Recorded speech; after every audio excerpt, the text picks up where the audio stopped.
오늘은 야고보서 2장 말씀을 통해서 은혜를 받으시겠습니다. 교회 안에서 차별하지 말라라고 하는 말씀과 행함이 없는 믿음은 죽은 믿음이다. 죽은 것이다. 이런 말씀을 야고보 사도가 강조하고 있습니다. 1절에 보시면요. 내 형제들아 영광의 주 곧 우리 주 예수 그리스도에 대한 믿음을 너희가 가졌으니 사람을 차별하여 대하지 말라.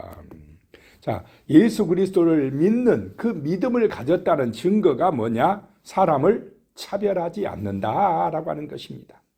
자, 세상은 사람을 외모를 보고 평가하고 차별합니까? 안 합니까? 가진 자와 안 가진 자 차별합니다. 공부 많이 한 사람, 못한 사람 차별합니다. 그래서 무엇을 회사든지 어떤 공무원인지 뽑는 기준을 보시면 다 실력을 갖고 뽑든지 외모를 가지고 뽑든지 스펙을 보든지 다 그런 거 가지고 사람을 차별한다라고 하는 것입니다. 그런데 2절에 보시면 만일 너희 회당에 금가락지를 끼고 아름다운 옷을 입은 사람이 들어오고 또 남루한 옷을 입은 가난한 사람이 들어올 때에 3절이에요. 너희가 아름다운 옷을 입은 자를 눈여겨보고 말하되 여기 좋은 자리에 앉으소서 하고 또 가난한 자에게 말하되 너는 거기 서 있든지 내 발등상 아래 앉으라 하면 4절에요. 너희끼리 서로 차별하며 악한 생각으로 판단하는 자가 되는 것이 아니냐. 교회에서 예배드린다고 하는 사람들이 금가락지를 끼고 아름다운 좋은 옷을 입고 온 사람이 들어오면 보고 있다가 좋은 자리에 앉으소서 하고 그냥 그 사람들은 굽신거리고 남루한 옷, 초라한 옷, 가난한 사람이 오면은 그냥 쳐다보지도 않고 이러면 되겠느냐? 그런 차별이 있으면 되겠느냐라고 하는 것입니다.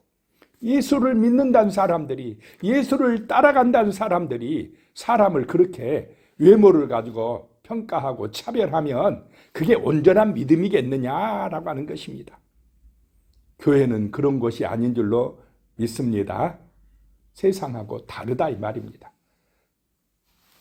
부자, 가난한 사람을 차별하면 그 교회는 온전한 교회가 아닙니다. 잘못된 믿음이다. 잘못되었다라고 하는 것입니다. 예수님은 절대로 그러지 않으셨는 줄로 믿으시기 바랍니다. 예수를 믿는다는 사람들이 외모를 보고 사람을 차별하면 그거는 가짜다 이 말입니다.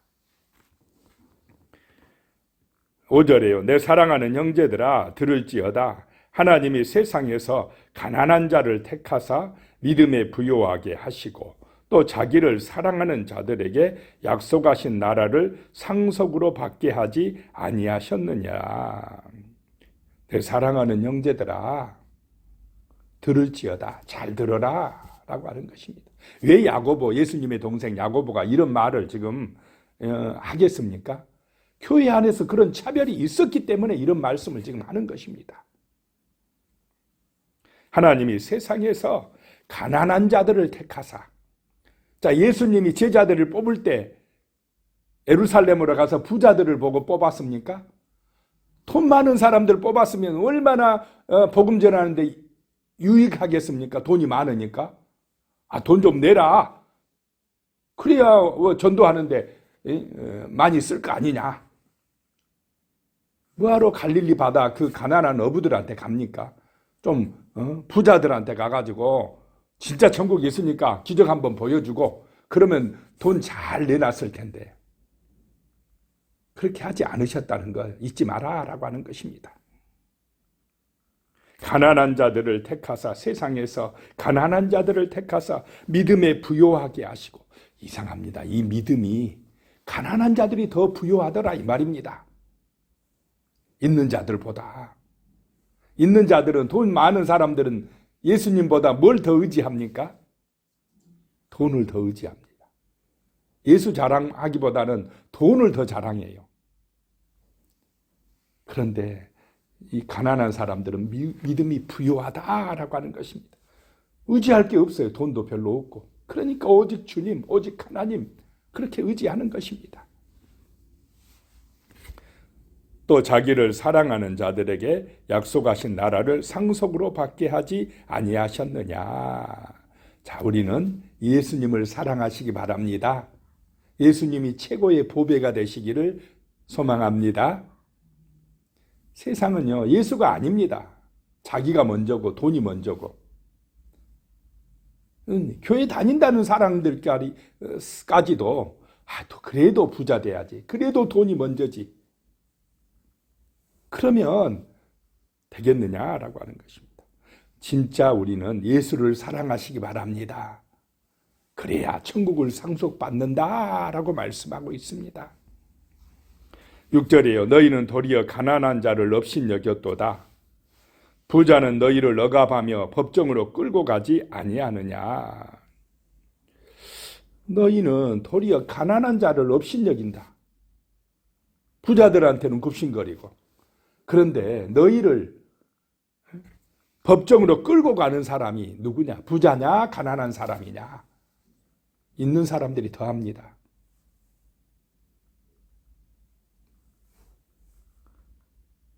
부자 되는 것 너무 좋아하지 말라 이 말입니다. 세상은 지금 어떻습니까? 부자가 최고야. 돈 많이 벌어야지, 돈 많이 벌어야지. 예수님은 사랑 안 하고 돈만 사랑해요. 근데 돈을 사랑함이 일만하게 뭐라고요? 뿌리가 된다. 그렇게 말씀하지 않습니까? 사람보다 돈을 더 사랑하니까 문제가 많이 발생을 하는 것입니다.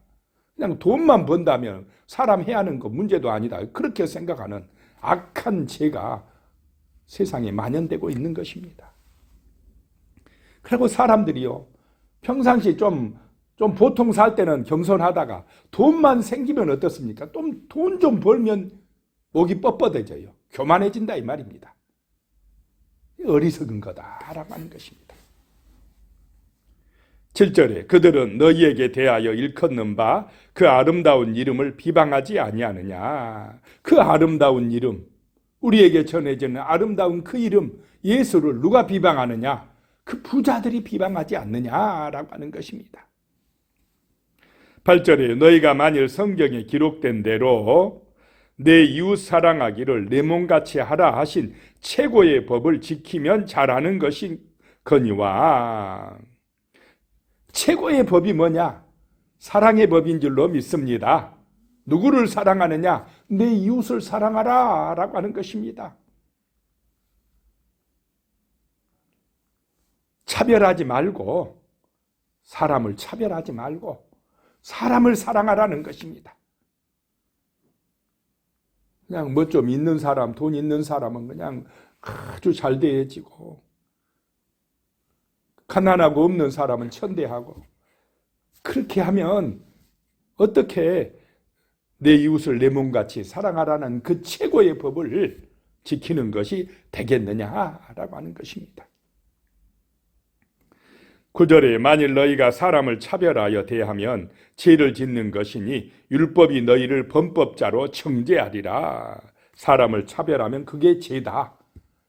법대로 판단받을 것이다. 하나님이 율법의 잣대로 그 사람을 정죄할 것이다 라고 말씀하고 있습니다. 11절에요. 10절에 누구든지 온 율법을 지키다가 그 하나를 범하면 모두 범한 자가 되나니. 11절에요. 간음하지 말라 하신 이가 또한 살인하지 말라 하셨은즉 내가 비록 간음하지 아니하여도 살인하면 율법을 범한 자가 되느니라. 그런데 이 율법을 어떻게 할 때 완성하느냐? 사랑하면 완성될 줄로 믿으시기 바랍니다. 사랑하면 법이 필요 없어져 버립니다. 진실한 사랑이 있으면. 사랑하면 살인하겠습니까? 사랑하면 욕심 부리겠습니까? 나눠주지. 사랑하면 미워하겠습니까? 섬겨주지. 이 사랑을 잃어버리니까, 최고의 법을 잃어버리니까 세상에 문제가 되더라라고 하는 것입니다. 12절에 너희는 자유의 율법대로 심판받을 자처럼 말도 하고 행하기도 하라. 말하고 행동하는 것이 하나님의 율법에 어긋나지 않도록, 내가 잘못 말하면 그 법이 나를 정죄하고 판단한다는 걸 잊지 말고 말도 하고 행동하라 라고 하는 것입니다. 13절에 긍휼을 행하지 아니하는 자에게는 긍휼 없는 심판이 있으리라. 긍휼은 심판을 이기고 자랑하느니라. 긍휼을 베풀어라. 사랑해라 이 말입니다.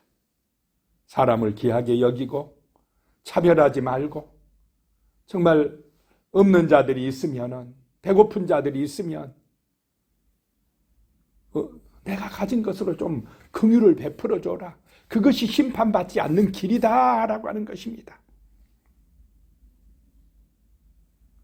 14절에요. 내 형제들아, 만일 사람이 믿음이 있노라 하고 행함이 없으면 무슨 유익이 있으리요? 그 믿음이 능히 자기를 구원하겠느냐? 어떤 사람이 나 믿음 있어, 나 예수 믿어, 기도도 잘해, 그러면서는 그 믿음에 따른 사랑의 실천이 없으면 그 믿음이 자기를 구원하겠느냐라고 하는 것입니다. 15절에 만일 형제나 자매가 헐벗고 일용할 양식이 없는데, 지금이야 뭐 배고픈 배 고른 사람들이 우리 주변에 얼마나 있습니까? 그런데 이 초대교회 당시는요 많았다 이 말입니다. 도와야 될 사람들이 많아요. 굉장히 많았다는 것입니다. 끼니 걱정을 하며 그날 먹을 것이 없어서 굶주린 사람들이 있는 그런 시절이었다라고 하는 것입니다. 우리나라도 옛날에는 그렇지 않았습니까? 나는 먹을 것이 있는데 이웃집에 사람이 지금 굶고 있어요. 모른 채 할 수 있겠습니까? 그런데 모른 채 한다면, 더군다나 형제나 자매가, 같은 교회 다니는 형제나 자매가 지금 못 먹고 굶주리고 있는데 나만 배부르다고 그거 안 나눠주면 그게 되겠느냐라고 하는 것입니다. 자, 우리는 나누시기 바랍니다. 긍휼을 베푸시기 바랍니다. 교회 안에 좀 더 어려운 사람들이 있으면 먹을 것을 나눠주시기 바랍니다. 배부른 내가 그것까지 다 챙기려고 하지 마시고, 그것이 긍휼이요 사랑이다 이 말입니다. 16절에 너희 중에 누구든지 그에게 이르되 평안히 가라, 덕게 하라, 배부르게 하라 하며 그 몸에 쓸 것을 주지 아니하면 무슨 유익이 있으리요? 그 헐벗고 굶주린 사람, 배고픈 사람한테 아이고 좀 부지런히 해가지고 먹고 살지, 저렇게 지지리도 가난한다, 그러면서 말로만 그냥 좀 잘 살지 저러냐, 그렇게 말로만 하면 무슨 유익이 있겠느냐라고 하는 것입니다. 누가 가난하고 싶어 가난한 사람이 있겠습니까? 할 수 없어서 가난한 사람들이 세상에 있다는 것입니다. 몸이 아파서 가난하든지 사회 구조적인 어떤 모순 때문에 아무리 열심히 해도 가난하게 살 수밖에 없는 처지에 있는 사람들도 있다는 것입니다. 그들을 돌볼 수 있는 따뜻한 마음, 아름다운 사랑을 가진 사람들이 되시기 바랍니다. 왜냐? 예수님이 그렇게 사셨기 때문에 그렇다 이 말입니다. 17절에 이와 같이 행함이 없는 믿음은 그 자체가 죽은 것이다. 아무리 잘 믿는 채 해도 이런 사랑의 실천이 없으면 그거 죽은 것이다 이 말입니다. 18절에 어떤 사람은 말하기를 너는 믿음이 있고 나는 행함이 있으니 행함이 없는 내 믿음을 내게 보이라. 나는 행함으로 내 믿음을 내게 보이리라 하리라. 자, 믿음은 행함으로 보여져야 될 줄로 믿습니다. 믿음과 행함은 분리될 수 있는 것이 아닙니다.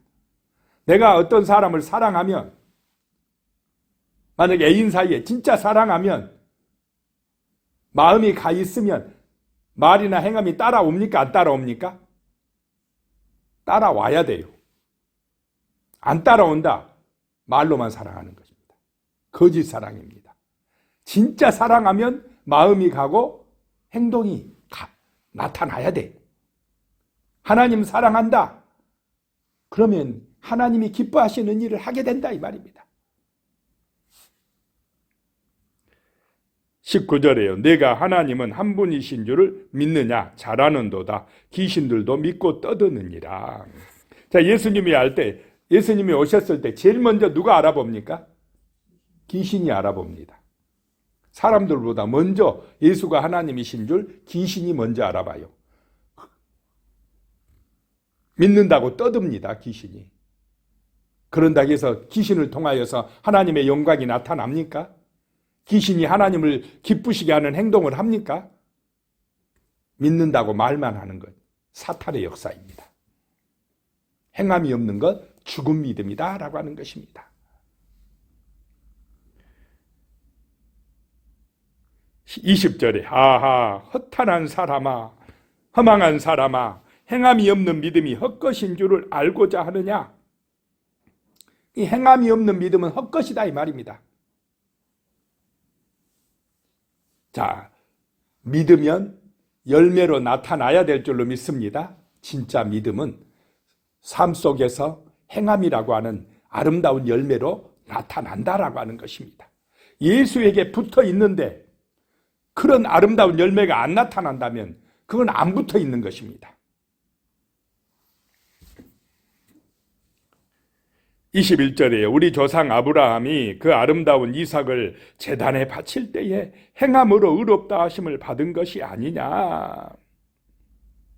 하나님께서 아브라함의 믿음을 시험하셨다라고 하는 것입니다.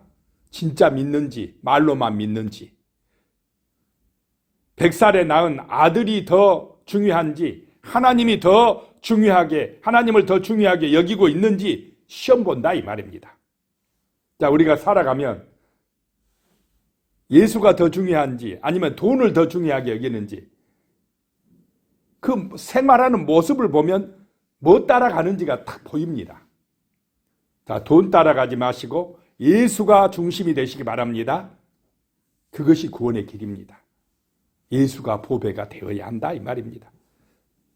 자칫하면 세상 사람들처럼 돈이 주인 노릇한다 이 말. 돈이 먼저지 그래도 따라가면 그게 이제 고생길이고 심판의 길이다 이 말입니다. 예수가 먼저가 될 때 우리는 긍휼을 베풀 줄 알고 사랑할 줄 알고 사랑 기한 줄 알고 아름다운 열매가 나타난다라고 하는 것입니다. 아브라함도 시험했다는 것입니다. 22절에 내가 보거니와 믿음이 그의 행함과 함께 일하고 행함으로 믿음이 온전하게 되었느니라. 믿음은 반드시 행함과 같이 온다 이 말. 같이 간다는 것입니다. 믿음이라는 것은 행함을 통해서 온전해진다 라고 하는 것입니다. 믿음 따로 행함 따로가 아니라는 것입니다. 23절에요. 이에 성경에 이른바 아브라함이 하나님을 믿으니 이것을 의로 여기셨다는 말씀이 이루어졌고 그는 하나님의 벗이라 칭함을 받았나니 어떻게 할 때요? 순종할 때 이삭을 바치려고 모리아산으로 갈 때 하나님이 보시고 아브라함아 알았다. 내 믿음이 정말로 진실한 믿음인 것, 행함이 있는 믿음인 것 내가 알았다 하고 순양을 예비한 줄로 믿으시기 바랍니다. 24절에 이로 보건대 사람이 행함으로 의롭다 하심을 받고 믿음으로만은 아니니라. 오직 믿음이 있으면 진실한 믿음이 있으면 반드시 뭐가 나타난다요? 행함으로 그 열매가 나타난다. 안 나타난다. 행함으로 안 나타난다. 가지가 안 붙어 있는 것입니다. 끊어졌든지 뭐가 말라지고 있어요. 뭐가 병들어 있다 이 말입니다. 25절에 또 이와 같이 기생 라합이 사자들을 접대하여 다른 길로 나가게 할 때에 행함으로 의롭다 하심을 받은 것이 아니냐. 자, 우리 지난 주일에 여전도 현신예배 때 기생 라합에 대해서 말씀 들으셨습니다. 기생 라합이 소문으로 듣고 하나님의 위대한 역사를 들었습니다. 믿음이 생겼습니다. 그런데 머릿속으로 마음속으로만 나 믿는다 했습니까? 실제로 정탐꾼들 올 때에 믿음으로 그들을 숨겨줬습니까? 목숨 걸고 숨겨줬다. 행함이 나타났다 이 말입니다. 믿는 것처럼 진짜 행동했다 이 말입니다. 여리고 사람들한테 발각되면 죽을 수도 있는데 그 소문으로 들었던 하나님의 역사가 이스라엘을 통하여 이루어진다는 걸 믿고 이제 이 여리고 성은 저 이스라엘에 의해서 무너질 걸 믿고 정탐꾼들을 숨겨줬기 때문에 행함이 있었기 때문에 예수님의 족보에 들어간 줄로 믿으시기 바랍니다. 그 가족이 구원받았다. 믿음으로. 그 믿음을 통한 행함의 역사가 나타나서 인정받았다. 의롭다 하심을 받은 것이 아니냐. 26절의 결론의 말씀입니다. 영혼 없는 몸이 죽은 것 같이 행함이 없는 믿음은 죽은 것이니라. 자, 어떤 사람에게 영혼이 없으면 어떻습니까? 그 사람 죽은 겁니다. 그런 것처럼 행함이 없는 믿음은 죽은 것이다. 그 죽은 믿음이다. 아무것도 아니다 이 말입니다. 그러니까 믿음이라는 것은 지식으로 아는 것이 믿음이 아니고 삶으로 나타나는 것이 진짜 믿음인 줄로 믿습니다. 기도하겠습니다. 하나님 감사합니다. 참으로 우리는 차별하지 않게 하여 주시옵소서. 모든 사람은 하나님의 형상을 따라 창조된 소중한 존재임을 항상 기억하고 사람을 무시하거나 함부로 대하거나 하지 말게 하시고 정말 우리가 사람을 사랑하게 하시며 사람을 대할 때 예수님처럼 대할 수 있도록 그런 겸손하고 긍휼이 넘치는 마음을 허락하여 주시옵소서. 참으로 우리의 믿음은 행함과 함께 나타나게 하여 주시옵소서. 행함이 없는 믿음은 죽은 믿음이다 하여 싸우지 정말로 우리의 믿음이 아름다운 행함의 열매로 풍성하게 나타날 수 있도록 도와주시옵소서. 예수님의 이름으로 기도드리오며 이제는 우리 주 예수 그리스도의 은혜와 하나님 아버지의 무한하신 사랑과 성령님의 교통 역사하심이 영원히 함께 하시기를 축원하옵나이다. 아멘.